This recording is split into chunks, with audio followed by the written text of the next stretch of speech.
Vince Molinari, and welcome to FinTech TV's The Digital Asset Report. This is a special episode in collaboration with New to the Street, and I'd like to welcome Michael Kong. Michael is the CEO of Fantom Foundation. Welcome, Michael.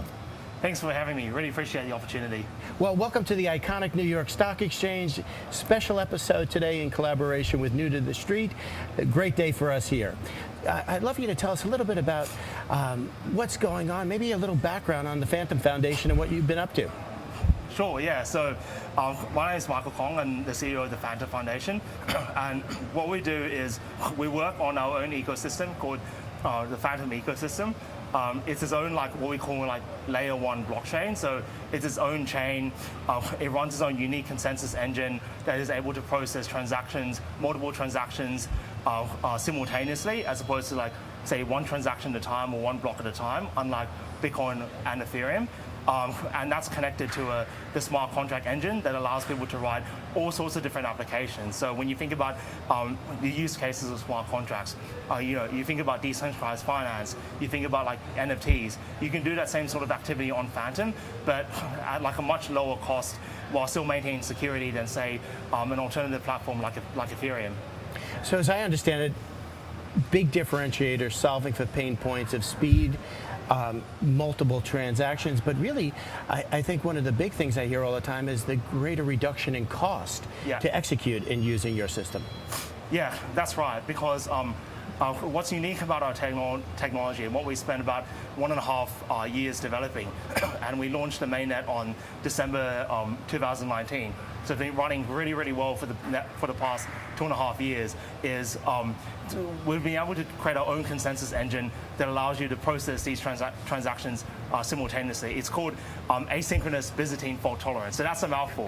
You're going to have to give that to me a few more times before I could ever say that. But yeah, give it to me one more time. Yeah, so it's called, the technical term is called asynchronous Byzantine fault tolerance, right? Essentially, it allows you to process transactions asynchronously, meaning that the network can process multiple blocks or transactions at the same time. And so when you're processing, say, like 5 blocks at the same time or 10 blocks at the same time, you're processing more transactions than if you're processing 1 block at the same time. So for example, like with Ethereum, you're processing, say, like 1 block every like 13 seconds or so. With our network, you're processing blocks on average about 1 second, right? And that's because you can process these blocks simultaneously. So because you have a higher network throughput, it means that you can process more transactions per second, which means that you can lower the cost on average per transaction. Terrific use case and solving for a major pain point in the entire DLT industry. So well done. I wanted to jump over a little bit. You know, we've heard so much about technology and things that Fantom has done. I want to talk a little bit about some of the use cases, perhaps on the business side. You know, we hear so much now in the media generally, major corporations moving to activity in Web3, including NFTs. What is Fantom doing to kind of capture some of that activity? Yeah, so there's a lot of use cases for the Fantom network, as I mentioned before, because it's a smart contract engine. So all the usual use cases you can see with smart contracts, you can have on Fantom. So what we've historically seen in the past is there's been a lot of like DeFi activity. So people building things like decentralized exchanges, lending and borrowing protocols, what we call automatic market makers, so people are able to like put their money in the protocol and automatically lend it out and kind of like compound the returns. But we're also starting to see now is actually a lot of like NFT activity, specifically related to like games. So there's been like a big growth in what's known as like game FI, or game finance, or these like pay-to-earn games, which is where players can play like games while also like developing like unique like digital assets they control themselves, they can trade with other parties, and they have complete access to. So we're integrating with a lot of games that are looking to deploy on Fantom. So that's like one use case, and we're also exploring like a lot of like enterprise use cases. So I know a lot of people out there, are kind of like wondering what are some of the like big player use cases for the Fantom network. What are big institutions looking to do on Fantom? And we are in several discussions, for example, like with sporting organizations, with other major organizations that are looking to do a variety of different activities in the Fantom network, such as like supply chain management, CBDCs, and also like NFT-related activity. So there are a lot of discussions that are happening, and there'll be a lot more like updates coming along that road. But we are working on trying to talk to some of the bigger institutions out there, particularly in the US, and integrating them onto the Fantom network so they can kind of like engage in like what are known as like Web3 technologies, or like a new layer of like the internet. So really scaling outside of some of the ordinary use cases when I hear you start to talk about supply chain activity, and I think even insurance tech and democratizing some of the access there. So really thinking outside the usual use cases. Yeah, that's right. So, you know, the two most common use cases that people have talked about in relation to blockchain technologies at the moment is related to like decentralized finance and NFTs, but there are many different like use cases out there. So like a big one, as you mentioned, is like supply chain management, for example. So there's a big issue around like, you know, counterfeit goods, counterfeit medicines, counterfeit luxury items. If you're able to, for example, like put each stage of the supply chain, scan the item, and put it on the blockchain, you can have like a hash of the item, and that hash of the item shows you like the entire history of the item so that anybody can like verify against. And because the ledger is immutable and keeps basically an accounting record from the beginning of time to the most recent time, you can track the whole history to make sure it's scanned the entire way through the production process. So if you were to scan like a genuine item, it will come up with like all the scan history at each stage of the production process. But if the item is counterfeit, it won't have that code, or if you scan that code, it won't match up to the genuine code item on the supply chain, because each of these items is unique. So that's like one big use case that we're trying to work with several governments. We actually did do a pilot program with the old government of Afghanistan, and that was quite successful. I mean, we put physical labels on about 30 to 40,000 pharmaceutical products because they have a big issue with counterfeit medicines. Unfortunately, because of the change in government that happened in August last year, we were unable to continue that program that we rolled out in Kabul and wanted to roll out across all the provinces in Afghanistan. But that is like one use case where we own the technology and we're trying to take it to like other countries. And as you mentioned before, like with insurance technology, one of the big use cases that I'm really bullish at in terms of blockchain technology is using is putting P2P insurance on chain, because I think it solves a big problem with what's known as like a moral hazard, where people like often like overclaim for insurance. And you know, if you can set up an insurance system where people kind of like do the claims themselves, and people are accountable and transparent to one another, I think it solves a big problem with the insurance industry and also minimizes a lot of overhead costs. Well, I think I'm going to have you come back and do a special episode just on supply chain and insurance P2P, because there's so much activity, and I can imagine what Fantom may be able to do for that entire industry. So we'll have to come back to that another time. Tell me a little bit about how the Fantom team can help projects that are on Fantom.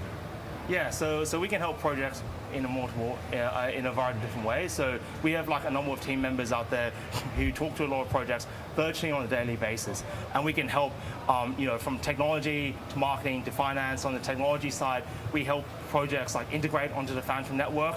We help like in some cases review their code as well if they need a second eye to look at their smart contracts, for example, because you know, obviously there are big security risks with smart contracts, and we need to take care of a lot of the security issues around it.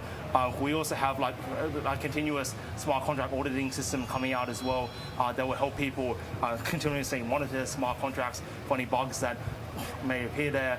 And on the marketing side, you know, we do a lot of cross-marketing support. So a lot of social media support, particularly on Twitter, because we have quite a few followers there, about 450 or 460,000 followers.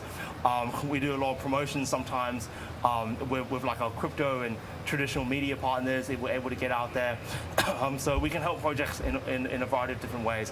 And also on the financing side, we do invest in projects on some occasions, and we do give out discretionary grants as well. And we do have a new grants program coming out, hopefully with Gitcoin sometime soon. So on the financing side, on the marketing side, on the technical side, we can help projects deploy on Fantom, and we're always open to conversations with projects. You know, if someone messages the team, we can respond usually within like a couple of hours to whatever query it might be. Well, that was going to be my next question. If someone's looking to develop, be engaged around Fantom, how do they find out? How do they reach out? And so that's kind of a direct DM to your team? Yeah, that's right. So, if you reach out to us, say like on our private Twitter handle, if you email us, if you contact us through, the website contact form as well, we read all those websites and those messages, and so, we'll get back to you. Often like people reach out to us, for example, on email, and they talk about the project and, wanting to like reach out and see how they can deploy in Fantom, and we respond, quite quickly to those queries. And we usually get like a conversation going on Telegram, because that's where most of the crypto conversations appear to be happening. And we kind of like go on from there, and we invite the relevant team members from our side, where it's like technical or marketing or business development, and they also invite the relevant people from their side as well. Terrific. I want to jump ahead a little bit to Maple Block Capital. You recently announced a partnership collaboration. Tell us a little bit about that, and what's the benefits to the community of Fantom for something like that? Yeah, so part of the community feedback we've been getting is that we need to have kind of like more institutional players in there, because there are other blockchain protocols out there that have a lot of institutional backing, and I think that institutional backing has been great for them, because it's kind of like helped them grow and develop their ecosystems, right?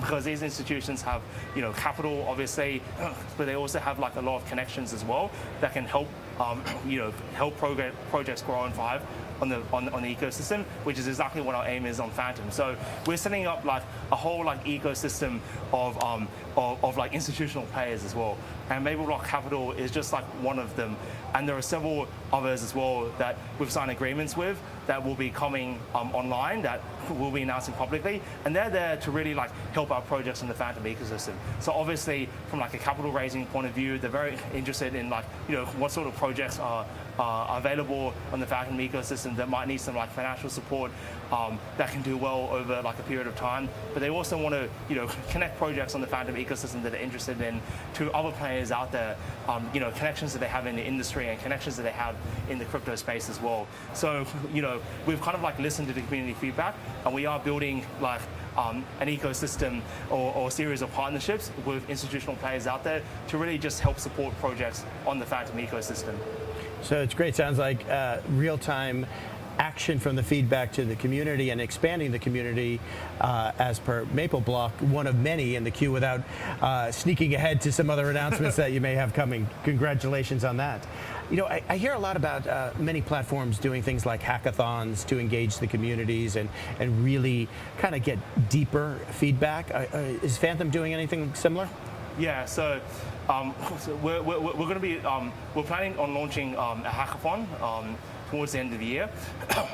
So it will be focused mainly on areas of like applications that people like that we haven't like really seen on chain. So for example, like on chain, we've seen like a lot of like DeFi related like activity.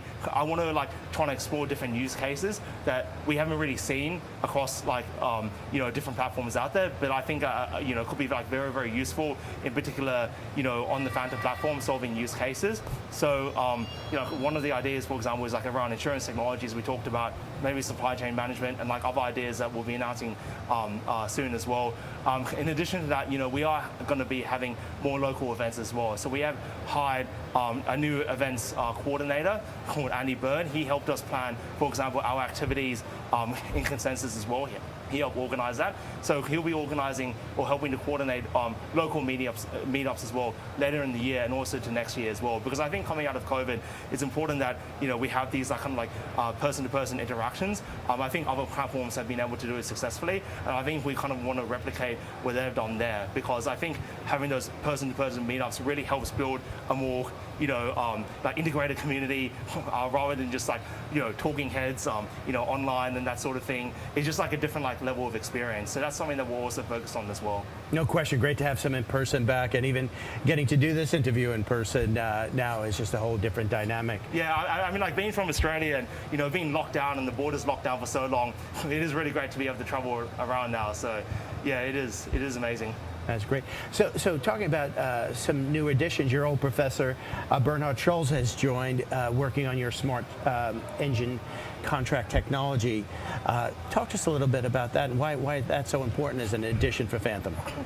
Yeah, so he's been very, very pivotal as our chief research officer to really help like take Fantom to the next level in terms of like improving like our smart contract engine, right? So the smart contract engine technology we use is from Ethereum, which is entirely open source. We're able to do it, but there are a lot of limitations to that technology. And my background was kind of like, he was my old professor, and we did like research at the University of Sydney in terms of like, you know, analyzing how smart contracts are processed and analyzing in particular like the performance and also the security implications. So what he has done for Fantom is that he's built a team around people that he's like worked with before and he's supervised before, people that he knows are really, really competent. And so what they've done, you know, is analyze the Fantom chain a lot, identify where the performance bottlenecks are, and devise solutions for them. So this week we've got an article coming out that will kind of like detail a lot about like some of the research that they've done as to like the bottlenecks on Fantom, and also giving a bit of hint as to like the potential solutions that are down the line. And so what the next stage of that work is, having analyzed our chain, is to devise these kind of solutions. So building, for example, like a new way to store and read and write data, right? And then a new way of processing smart contracts with a new virtual machine. And all of that is really aimed at achieving two things: getting much better performance when it comes to executing smart contracts. In addition to that, having security checks as well, not just at the high level like that programmers are used to, but at a very low level in the way that smart contracts actually execute. And that's what he specializes in. I mean, he has a background, I think maybe like 20 or 30 years in programming languages. He's a full professor at the University of Sydney. He's working with us full-time for at least 2 years now. And so we're bringing that like expertise that he has, you know, developing technologies, for example, to secure applications on Java, you know, being one of the founders of Sun Microsystems back in Australia. He's taking a lot of that knowledge of programming languages and applying it to smart contracts, which in a sense are also just programs that are built using programming languages as well. What a great way to scale with trusted advisors, professors, known people. So congratulations on that. Michael, thank you for joining us for this special episode with FinTech TV and New to the Street, and look forward to having you back again soon. Thanks so much. I really appreciate the opportunity again. Yeah. It's our pleasure. Thank you.